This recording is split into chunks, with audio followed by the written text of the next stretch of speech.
जय माँ इंद्राक्षी, जय अम्बे। इंद्राक्षी धाम में दर्शकों आप सभी का हम हार्दिक स्वागत करते हैं।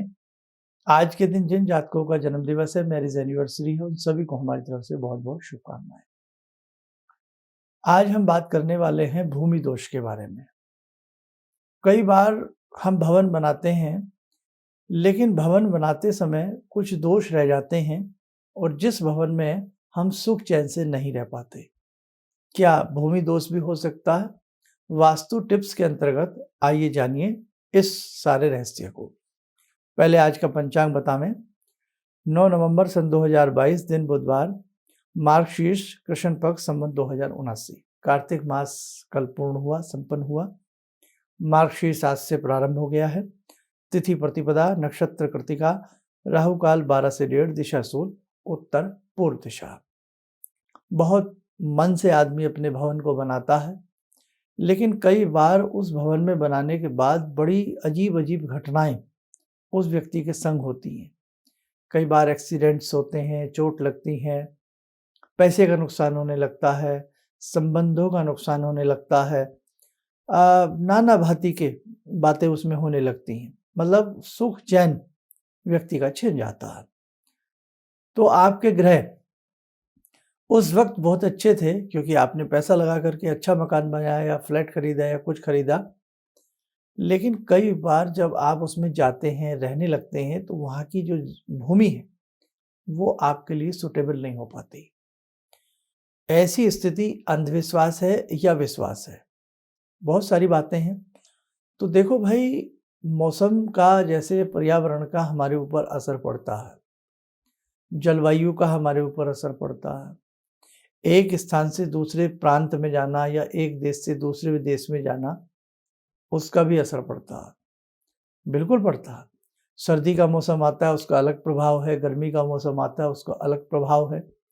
भूमि वही है, जमीन वही है, लेकिन बदलती ऋतु का, बदलते मौसम का प्रभाव आता है।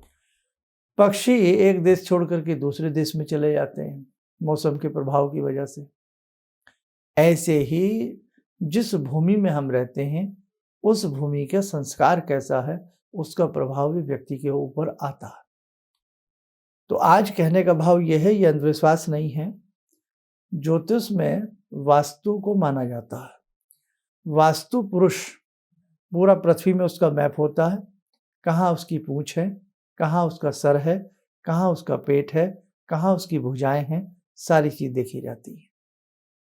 यदि आप पूंछ पे या गलत स्थान पर भवन का निर्माण प्रारंभ करते हैं, नींव पत्थर प्रारंभ करते हैं, तो भी नुकसान होता है। वास्तु के लिए जब भी आप भवन बनाएं, तो आप एक पूर्ण रूप से अच्छे से जानकारी ले लें।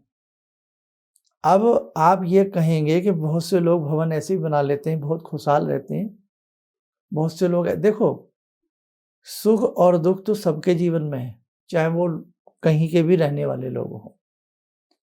कहीं के भी रहने वाले लोग हों, पातालवासी भी सुख दुख पाते हैं। सुख दुख सबके साथ है।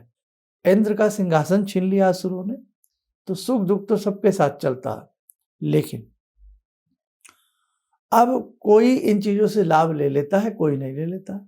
तो यदि जिस भवन में आप रह रहे हैं पहले सही थे और भवन में आते ही आपको परेशानियां प्रारंभ हो जाती हैं, तो एक तो घर का वास्तु किसी एक्सपर्ट को दिखा लें, नहीं तो उस भूमि में, उस घर में आप सुंदर तरीके से पूजा पाठ प्रारंभ करें। विश्वकर्मा पूजन उसमें जरूर करवाएं और इनके साथ साथ वास्तु शांति जो प्रकरण होता है, नोट कर लीजिए, विश्वकर्मा पूजन, वास्तु शांति प्रकरण, ये 2 चीजें कराते ही आपको लाभ दिख जाएगा। वास्तु शांति और विश्वकर्मा पूजन, ठीक है। एक चीज और सुने, अखंड ज्योत की व्यवस्था रख लें 40 दिन के लिए। गोघृत होना चाहिए, गाय का घी होना चाहिए। उस घर के अंदर रामायण जी का पाठ घर के सदस्य मिलकर के बहुत सुंदर तरीके से भावनात्मक रूप में करें, तो भी वास्तु दोष और भूमि दोष सही हो जाएगा। उस घर में अक्सर गूगल की धुनी दें, गायत्री यज्ञ करते रहें तो भी वास्तु दोष दूर हो जाएगा।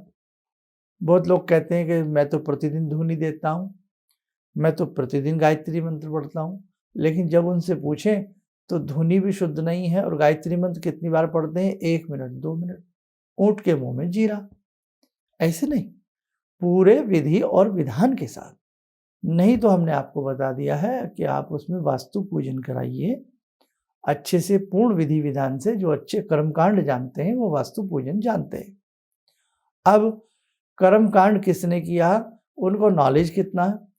आपने सुना हो आचार्य और शास्त्री, जो ये कोर्स होते हैं, एक तरह से विद्या है, पढ़ाई है, जैसे आप बीए और एमए करते हैं, ठीक है, वैसे शास्त्री और आचार्य की डिग्री होती है, कोर्स होता है, पूरा पढ़ाई होती है।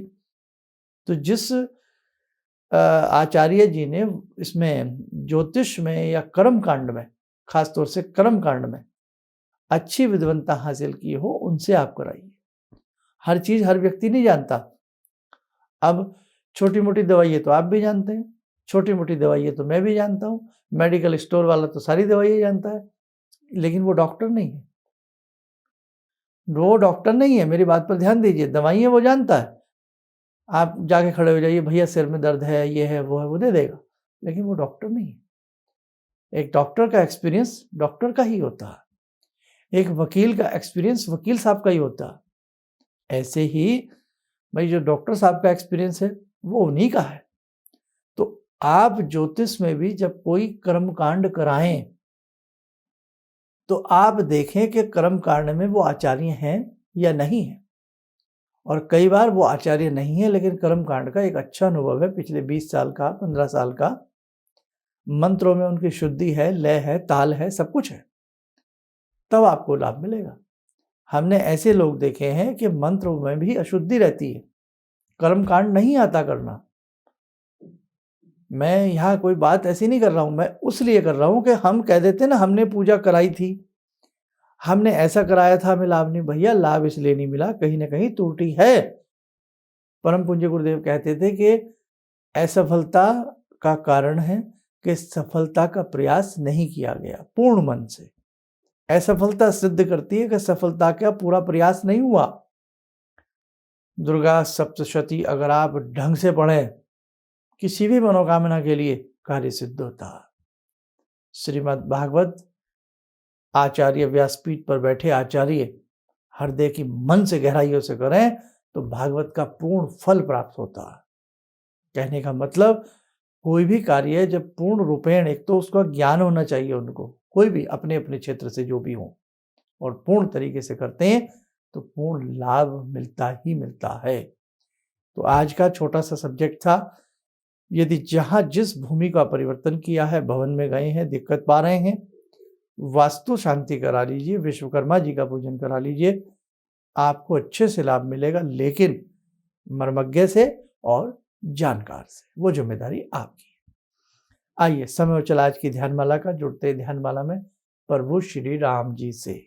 ओम रामो राजमणि सदा विजयते, रामं रमे संभजे, रामेण विहता निशाचरचमू, रामाय तस्मै नमः।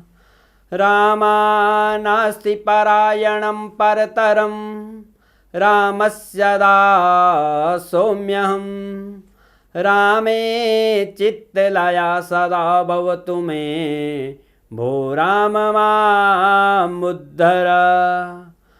राम रामेति रामेति, रमे रामे मनोरमे, सहस्रनाम तत्तुल्यं, राम नाम वरानने। आदो राम तपोवनं दिगमनं, हत्वा मृगं काञ्चनं, वैदेहीहरणं जटायुमरणं, सुग्रीवसंवासनं। बाले निग्रहणं समुद्रतरणं, लङ्कापुरे दाहनं, पश्चात् रावणकुम्भकर्णहननम्, एतद्धि रामायणम्। एतद्धि रामायणम्। कवच बना लें, ध्यान करें, राम जी का शुभ आशीष हम सबके ऊपर बरस रहा है।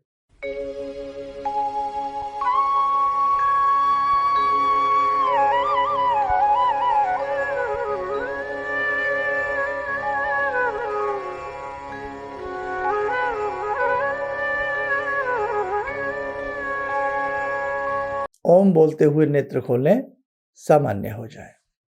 देखो साधकों, बहुत सारी चीज़ें हैं, हम आपको प्रतिदिन बताने का प्रयास करते हैं और अब कुछ चीज़ें आपको प्रारंभ करनी होंगी। कुछ ही दिन में हम डिक्लेयर करने वाले हैं कि क्या-क्या चीज़ें आप हमारे साथ मिल कर के कर सकते हैं। बहुत आनंद आएगा और बहुत अच्छा लगेगा।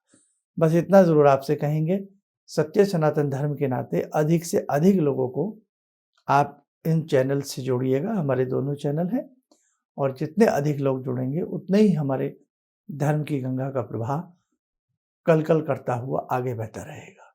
आप स्वस्थ रहें, सुखी रहें। इन्हीं शुभकामनाओं के साथ हम अपनी वाणी को विराम देते हैं। जय जय अम्बे। तो आपने एक हमको 11 लौंग और बजरंग बाण की बात की थी, तो मैंने अपने पोते के लिए, मतलब पोता जो है मेरा हमेशा जब भी कहीं बाहर निकलता था, बहुत चुलबुल टाइप का है, तो उसको हमेशा कुछ न कुछ रात भर रोता था। लेकिन वो 11 लौंग को 11 बार मैंने वो किया और 11 दिन तक किया और 21 दिन, उसके बाद से अभी तक तो कभी घूमने जाता है तो उसको कुछ नहीं होता है। किसी भी समस्या के समाधान के लिए मिले प्रसिद्ध हस्तरेखा एवं वास्तु विशेषज्ञ प्रोफेसर धर्मेंद्र शर्मा जी से। नोट: शिविर में भाग लेने हेतु एवं व्यक्तिगत रूप से मिलने के लिए कॉल करने का समय सुबह 10 बजे से शाम 6 बजे तक। हमारे विभिन्न ज्ञानवर्धक कार्यक्रम देखने के लिए आप हमें अभी सब्सक्राइब करें, बेल आइकन को प्रेस करें ताकि आप देख सकें हमारा कार्यक्रम सबसे पहले। और अधिक जानकारी के लिए फेसबुक पेज को लाइक करना न भूलें।